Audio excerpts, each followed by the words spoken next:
Okay. Okay. Y'all like me now.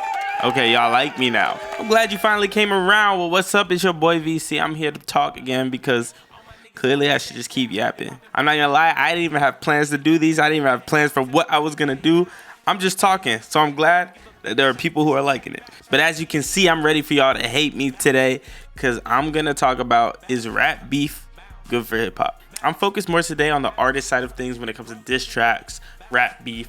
Not really as much the rap battle for sport type of way. Even though I love those guys, like, get the fuck out of here. Oh. Look at that hat. Get that the fuck out of here. You thought I was going to lose? Get smacked the fuck out of here. Oh my God. I love that shit. Shout out URL. Shout out King of the Dot. But yeah, y'all are doing your own thing, keeping that sport alive. But today I'm going to talk about this more historically understood thing of rap beefs. Diss tracks. We're talking Jay-Z, Nas. We're talking Tupac, Biggie. We're talking Kendrick Lamar, Drake. So is it good? I don't know. I think there's a couple things to talk about. And even though most people are going to be like, oh, what are you talking about? It's hip-hop, it's the culture. I think there's more to it. There's more to it, and there's reasons to possibly say it's not. So what I'm thinking is I post up the questions, I post up some theories, and then I'm going to be in the comments chatting. So I'm going to start with some arguments for hip hop and arguments that I both agree with and arguments that I also think have rebuttals to them. One, it's just culture, you know? Obviously, hip hop stemmed from inner city living of black people in the United States. And there were certain things that came with that and certain cultural norms that led themselves into the hip hop art form. One of those being like fierce competition, one of those being this chase for respect, one of those being this chase to build legacy on your name within your group of people specifically, not necessarily, you know what I mean? Within your city, within your specific branch of culture. And I think those things are greatly preserved today in hip hop, which is nice to see, even though it's at such a large level, right, globally. Typically, the diss track, the rap beef, it keeps a artist game and pen game so strong because, as we know, the true battle rappers, the battle rappers that do it full time for competition, they got some of the best pen in the game, period. They got some of the best bars. They're some of the most lyrically gifted MCs, and they're dedicated purely to the pen. That is not something that artists necessarily are always about. People don't really know that rapping is really a skill set in the formation of rap music. Rap music itself isn't just specifically rapping. There's much more that goes into making a rap song. For me personally, my goal as an artist is to become a hip hop artist and a multi-genre artist that can make really great music. I don't want to necessarily be the best at laying down drums or the best at laying down a progressor, the best at picking out a sample, or the best vocally or the best lyrically. I want to be the best at making music. I want to be the best at taking all these elements and being able to make a great artistic piece out of it. When you're rapping, just the skill of rapping, just the delivery that comes with rap and that specific skill set and art form, that has a lot of crossover with making a great rap song. Of course, a great rapper hopefully can make a great rap song, but also some can't, you know what I mean? I think getting into beefs and diss tracks has historically been a way to put a rapper's pen game to the test. Not necessarily always their song making ability, we'll see how that's changed, but it puts their pen game to the test. And audiences respect that and like that when you get two people that you think are bubbling up in the city or bubbling up and then all of a sudden they're like, no, I'm better than you, I'm better than you. It's like, okay, then put it in writing. And they put it in writing and they put it out there and they put on record for the audience to judge who actually has the better pen game when they're trying their hardest to one up the other. That's going to bring artists to new heights. Of course, competition is always going to bring. This is from the beginning of time. Competition is always going to breed. And especially when it comes to the story of inner city living. I mean, like when you exist at the butt end of what economic competition has done, of course you're going to feel it the hardest. And it's no surprise that that's going to manifest in things like how the music comes out. For this reason, it's a unique piece of hip hop culture that for me exists to keep artists pushing hard. With this gritty atmosphere, it's not just, oh, I'm going to sell records. Because at the end of the day, you could be selling records, but as long as you call yourself a rapper, there's going to be a rapper out there that's going to poke at you on the basis of bars. And since we have a cultural standard to kind of determine who gets that crown just on the bars metric, not necessarily the song making metric, I think it's cool, right? It's a cool way to keep people on their toes. You can't really get complacent in this genre. You always have to be getting better because, yeah, Drake was just cruising for a while, but it wasn't going to last forever. Somebody was going to do it. There's another thing that interests me. Diss tracks, they create, especially in today's day and age, diss tracks create extremely good engagement, clearly. You can argue whether this is good or bad. This is probably going to come back on the con side of things. But diss tracks create so much fan engagement and an outside engagement because it gives a story to tell. It makes people go back to an artist's career, and it also, because we know that that moment is going to come for the greats, it makes the greats consider, how does my career lead up to every moment, every step that I take, right? There are artists who are going to switch genres and switch genres and switch genres, but once you are a rapper and you want to go toe to toe with rappers, you have to take your life and your career in the context of its entirety whenever engaging in battles like this, whenever engaging.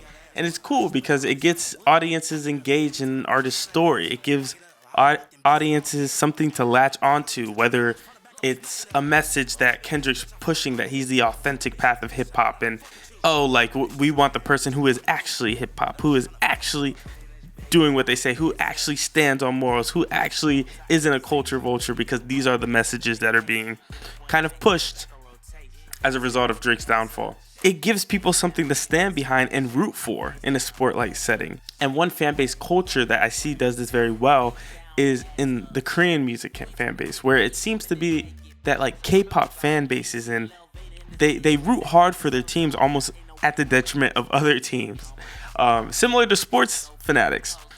And you can see how well that works for them. I think this gives hip-hop something similar in the sense that whenever diss tracks do come up, it gives you a message to stand behind. It gives you a storyline to look back on and see who you agree with. It gives you, nowadays, it gives you like morals to stand on and grounds to take sides on. And that could be a really cool thing for hip hop that gives it some flavor, that gives it some tone, that gives it a different entertainment factor. And at the end of the day, you have to love a genre for what it is. And this part of hip hop, clearly so many people love. It's so eye-catching and attractive for more than just the people who grew up with it. Another thing that's interesting is it highlights real-world issues and personal grievances between artists and the culture that surrounds an artist. In this case, you can see multiple examples of artists taking moral shots at each other that you can argue are commentary on people and fans and culture around them, because at the end of the day, an artist's popularity reflects the culture we're standing in. And if an artist is winning a battle on moral grounds against one of the most popular artists in the world, what does that say about the culture that leveraged them? And that conversation's now having as a result of a feud. So there's an interesting clash of ideas that's happening on the stage of hip hop. That is something to appreciate. Some people could say, oh, well, in this case, I see them as tearing each other down for just financial gain, just profit, but there's great risks that both of them are going at the things that they are trying to expose on each other. So I think it's more to that. Like I said in the last video, I don't think people just do things for money, and that lens is a sad lens to look through. So I think there's more to it, and I think it's interesting to imagine that, yeah, there is some branding and there's some marketability to standing on certain grounds and scooping up those fan bases and getting rallied up with the fan bases who believe in those moral positions. But I also think, as an artist who real world impact is at one of the core reasons why you get into this, right? You want to push your message on the world. If you are standing on the opposite end of a table and your competition is somebody who represents everything you're not, it's both good for you to change the world to morally fit your image rather than them on both a branding perspective, a financial perspective, and if you actually believe in who you are and what you stand for, on a moral perspective. All three, there's especially in a culture where feuding and going toe to toe and competing for that spot and competing for the marketplace is normal. It could be this weird form of hip hop activism to take out your opponent who stands for things that you say you don't stand for. I hate the way that you walk, the way that you talk. I want to keep this short, but yeah, I'm interested in what you guys think are other cool points in terms of what are the pros that diss tracks and rap beef bring to hip hop and culture in the broad sense. And here are some negative sides of diss tracks and rap beef that I think could be argument for us probably getting rid of them if the culture considered these good enough. I think a big one that we all know is this. Nobody likes to see this. Nobody likes to see this. If you like to see this, if you were foaming at the mouth for this, there's something wrong with you. You are deeply disturbed. And if you want to see this with two greats that bring so much to the world artistically, and I will say this with the caveat that I don't know what they've done. I don't know, especially with the recent allegations. I do not stand on any side morally. What I'm saying is, until we know then, because this is prior to me knowing anything truly, it is weird if you would want to automatically just foam at the mouth before even these tracks come out at, oh, I can't wait for them to start dissing each other so then they can start shooting. You were wild and you were crazy. It's going to get really hard to justify getting excited for these things, right? Not only that, it could tarnish the reputation and the image of hip hop, something that's come so far to make waves around the world globally as like this legitimate art form that means a lot and changed lives and gives you this emotion and this feeling and this resistance and this rebellious feeling. Everything. It could do everything from rebellion to love to hip hop is multidimensional. And it really, in the public eyes, can taint it with this negative film that I'm not saying we have to kiss up to the people who don't accept it because we know what they're thinking about it. What I'm saying is it's just going to be very hard to keep fighting the good fight when we get excited over things that so commonly lead to violence. I was doing some research on other genres that do musical feuds similar to hip hop. I found out that classical music, supposedly there are accounts and records of classical composers freestyling their compositions against each other for social status. Imagine, we had freestyle battles imagine Beethoven and Mozart freestyle composing. There are like battle of the bands. We already know, especially another black genre, jazz music, where even the band would compete amongst itself, in which the saxophone would start going on a solo and then the trombone takes over, and it's this aggressive clash that creates a unique piece in the moment. There are so many examples in so many genres of this similar thing, using conflict to create art, and great art in the form of competition. And I started to research more if there was a correlation with these competitions and violence in other genres, and it seemed to be an exclusively hip-hop issue. But before we pinpoint reasons, I personally am presenting this, and I'm going to present the more information and theories I have, but I would encourage you to keep doing research on it and find out really why these things are happening, because I feel like there are valid reasons to explain why, but then finding out these reasons shouldn't make you say, oh, well, that's just how it is. It should maybe make you say, okay, but then how do we move forward? How do we take that this is true, but also there could be better ways to move forward and better ways to approach these things without losing the essence and the grit and what we love about this genre. I want to compare jazz and hip hop, both very rebellious genres of music for their time, by Black Americans that were undergoing discrimination in the United States. It's interesting because you have to think of the context of rebellion for each genre and each generation that sprouted their respective genres. This jazz music did rebel in a way where it wasn't necessarily a confrontational, in-your-face explosion of fuck you, fuck the man, because jazz music was erupting in more of a time where black people wanted to and rebel in a sense of excellence represented by musical prowess. In comparison, hip-hop music, specifically rap music, branched out as more of a direct expression of self. And what I mean by that is the impression I get from the tracks that I've gone to learn and from historical context is that a jazz musician was sticking it to the man by maybe he had a bad day, right? He went to the club and he tried to play better than any man that's ever touched a sax that day. It's a different context of how resistance played out in the time period. When the black struggle became more confrontational and inner city violence starts to rise, you get more direct expression of self and more individual explosions that still have collective impacts.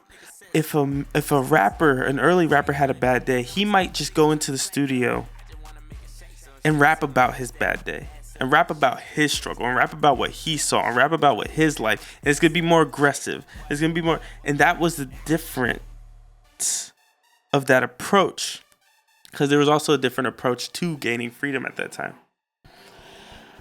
I think context, and there's a lot more detail.